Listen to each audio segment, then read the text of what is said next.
Hi, hello, నమస్తే. ఇప్పుడు భారతదేశం కనుక పాకిస్తాన్ మీదకి యుద్ధంకి వెళితే ప్రపంచంలో ఉన్న ఏ దేశాలు మనతో నిలబడబోతున్నాయి, భారతదేశంతో ఉండబోతున్నాయి, భారతదేశానికి అండగా ఉంటాయి, మనతో పాటు ఫైట్ చేయడానికి సిద్ధంగా ఉన్న దేశాలు ఏంటి అనేవి చాలా ఇంపార్టెంట్. ఎందుకంటే ఎప్పుడైనా సరే దేశాల మీద యుద్ధం జరుగుతున్నప్పుడు కొన్ని దేశాల యొక్క స్టాండ్ అనేది it matters, definitely it matters. ఎందుకంటే ఉక్రెయిన్ లాంటి ఒక చిన్న దేశం, ఉక్రెయిన్ అనేది ఒక చిన్న చీమ లాంటిది.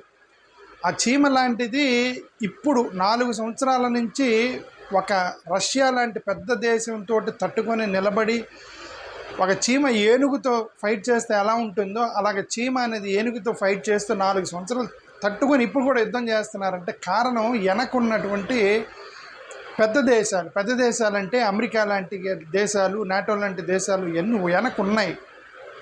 కాబట్టి ఒక దేశం మీద ఇంకొక దేశం యుద్ధానికి వెళ్ళినప్పుడు వెనక ఎవరు నిలబడుతున్నారు అండగా అనేది చాలా ఇంపార్టెంట్. దాన్ని మనం కంపల్సరీగా చూడాలి, ఫస్ట్ ఆఫ్ ఆల్. సెకండ్లీ, ఆర్థిక వ్యవస్థ. ఇప్పుడు ఎప్పుడైనా యుద్ధం వచ్చినప్పుడు మొట్టమొదట జరిగేది అందుకే సివిలియన్స్ ప్రాణాలు పోతాయి, ఒకటనో ఆర్థికంగా దెబ్బతింటాయి, ఫైనాన్షియల్గా దెబ్బతినిపోతుంది. మొత్తం ఏ దేశమైనా సరే అసలు మొత్తం అసలు డబ్బులు మొత్తం అయిపోతాయి. ఎందుకంటే ఒక యుద్ధ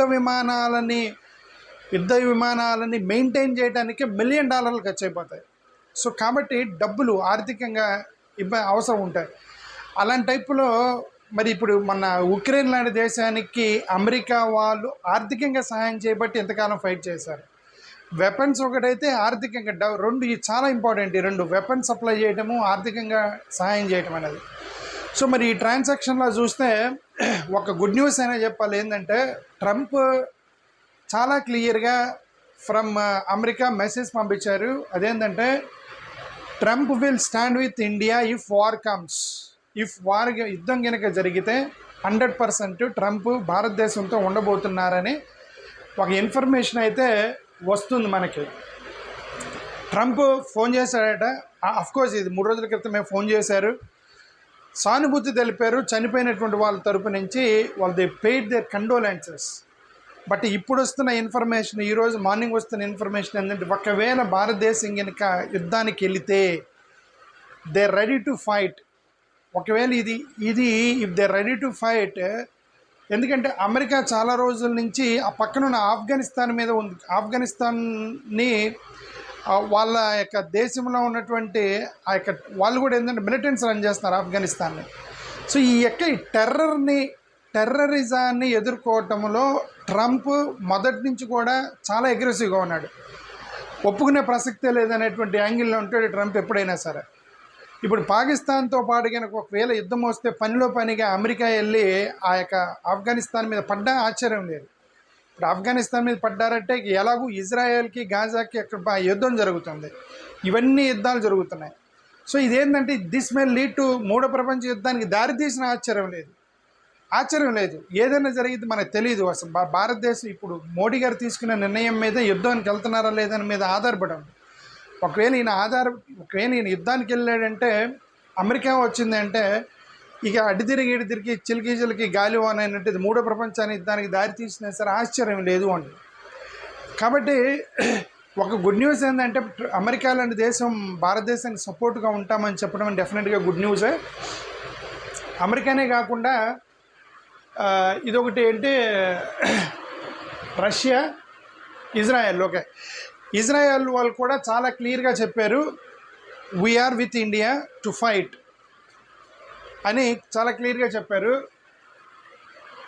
ఎవరు ఎంపీ చెప్పాడా? Israel commits to fighting terrorism together with India. Okay, Netanyahu. Okay, ఇక్కడ ఎవరో MP this is what Israel will support India if there is a war post Pahalgam. Team Netanyahu confirms. Ministry of foreign affairs Israel దేశం కూడా చాలా వాళ్ళు confirm చేశారు. Team Netanyahu foreign affairs ministry confirm చేశారు. యుద్ధం కనుక వస్తే ఇజ్రాయెల్, అమెరికా రెండు భారతదేశం వైపు ఉంటే పాకిస్తాన్ని ఈజీగా తుడిచిపెట్టేయచ్చు, దాంట్లో పెద్ద ఇష్యూ ఏం కాదు. ఇప్పుడు అసలు ఇది కరెక్ట్ టైం, పాకిస్తాన్ మీద యుద్ధం చేయడానికి ఇది కరెక్ట్ టైం. ఎందుకంటే పాకిస్తాను ఆర్థికంగా దెబ్బతినింది, బ్యాంక్రప్సీలో ఉంది, మొత్తం దివాలా తీసుందండి. ఆ డబ్బులు లేవండి పాకిస్తాన్ దగ్గర. మనం జస్ట్ 1 ఇయర్ క్రితం 2023లో కొన్ని బిలియన్ డాలర్ల యొక్క బ్యాంక్రప్సీలోకి వెళ్ళిపోయి దివాలా తీసున్న ఈ పరిస్థితులు అసలు తట్టుకోగలదా? యుద్ధం చేయాలంటే డబ్బులు ఉండాలండి. సైనికులు ప్లస్ యుద్ధ విమానాలు ఏవైతే అవసరమో యుద్ధం చేయటానికి ఆ డబ్బులు కూడా చాలా అవసరం. మోరోవర్ F-16 ఇప్పుడు ఇది ఉంది కదా, ట్రంప్ F-16 జెట్స్ ఏవైతే ఉన్నాయో ఈ యుద్ధ విమానాలు ఉంటాయి, F-16 అంటే యుద్ధ విమానాలు, అవి మెయింటైన్ చేయాలంటే $350 మిలియన్ అవసరం ఉంటాయి. ఆ పాకిస్తాన్కి డబ్బులు ఇస్తుంది ట్రంప్. పాకిస్తాన్లో ఉన్నటువంటి F-16 యుద్ధ విమానాలని మెయింటైన్ చేయడానికి అయ్యే ఖర్చు భరిస్తుంది ట్రంప్. ఇప్పుడు అలాంటిది ఇప్పుడు ట్రంప్ వచ్చి ఇండియాకి సపోర్ట్ చేస్తే ఆ యొక్క డబ్బులు కనుక పాకిస్తాన్ని ఆపేస్తే అతను ఆ యుద్ధ విమానాలు కూడా మెయింటైన్ చేయలేరు. సో కాబట్టి ఇది మంచి this is the best time to fight Pakistan. ఈ టెర్రరిజాన్ని ఎదుర్కోవడానికి, పాకిస్తాన్ మీద యుద్ధం పోవడానికి ఇదే బెస్ట్ టైము. ఎందుకంటే ఇది టెర్రరిజం అనేది మనిషి ప్రాణాలు అనేవి చాలా ముఖ్యము.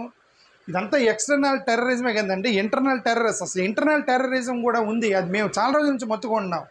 ఇంటర్నల్ టెర్రరిజాన్ని కూడా వద్దు వద్దు వద్దు వద్దు, ఆపండి, మనుషులు చంపకండి, ప్రాణాలు తీయకండి, మతాల పేరుతోటి ఇవన్నీ వద్దని మేము చాలా రోజుల నుంచి మొత్తుకుంటున్నాం. ఎందుకు అంటే అది ఎక్స్టర్నల్ ఇంటర్నల్ అని మనిషి ప్రాణం చాలా ఇంపార్టెంట్. మనుషుల యొక్క ప్రాణాలను తీయటం అనేది అంతకన్నా దుర్మార్గం లేదని మేమైతే కోరుకుంటున్నాం. ఓకే, సో కాబట్టి ఇది ఒక good news. Israel plus America రెండు కూడా సహాయం చేయటం అనేది. ఇప్పుడు రష్యా ప్రెసిడెంట్ కూడా తను ఖండిస్తున్నానని చెప్పి ట్వీట్ చేశారు, రష్యా కూడా. బట్ ఖండించడం వేరు, యుద్ధం వస్తే సపోర్ట్ చేయడం వేరు. ఇప్పుడు రష్యా ఎవరికి సపోర్ట్ చేస్తారని తెలియదు, నాకు తెలిసిన వరకు న్యూట్రల్గా ఉండొచ్చు. ఎందుకంటే మన ఉక్రెయిన్ రష్యా యుద్ధం జరుగుతున్నప్పుడు భారతదేశంలో ఎటువైపు ఉంటారు అనేటువంటి ఒక పెద్ద చర్చ వచ్చినప్పుడు ఈయన ఫోన్ చేసి న్యూట్రల్గా ఇద్దరికి సంధి చేయడానికి ట్రై చేశాడు మోడీ గారు అనేటువంటి ఒక మెసేజ్ వచ్చింది. మోరోవర్ ఆయన ఎవరి వైపు తీసుకోవాలి, మోడీ గారు ఎవరి వైపు తీసుకోలేదు. కాబట్టి నాకు తెలిసిన వరకు రష్యా ఒకవేళ యుద్ధం వచ్చినా న్యూట్రల్గా ఉంటారని నేను అనుకుంటున్నా. భారతదేశానికి వ్యతిరేకంగా పాకిస్తాన్కి హెల్ప్ చేస్తారని నేను అనుకోవట్లా. ఓకే, బట్ న్యూట్రల్గా ఉంటారని మనమైతే భావిస్తున్నాం. సో కాబట్టి రష్యా న్యూట్రల్గా ఉండి అమెరికా, ఇజ్రాయెల్ ఈ రెండు దేశాలు భారతదేశాన్ని సపోర్ట్ చేస్తే అసలు పాకిస్తాన్కు ఉన్నటువంటి ఆర్థిక సంక్షోభంలో ఈజీగా గెలిచేయచ్చు. This is the best time to fight Pakistan. రెండోసారి ఇలా టెర్రరిజం జోలికి వెళ్ళకుండా. ఇది మనం ఆల్రెడీ ఇదేంటి యూకే, మన లండన్, యూకే వాళ్ళు ఇంగ్లాండ్ కూడా భారతదేశానికి సపోర్ట్ చేస్తుంది. విల్ బీ విత్ ఇండియా అని చెప్పేసి ఎంపీ ఎవరు యూకే ఎంపీ చెప్పాడు ఆల్రెడీ. మా లైవ్లోకి వచ్చి, ఇండియా న్యూస్ ఛానల్ లైవ్లోకి వచ్చి చెప్పాడు. ఒకవేళ యుద్ధం కనుక వస్తే అమెరికా, ఇంగ్లాండు, ఇజ్రాయెల్ ఈ మూడు భారతదేశానికి సపోర్ట్ చేస్తే పాకిస్తాన్ ఈజీగా, అసలు సపోర్ట్ ఎవరుంటారు పాకిస్తాన్తో.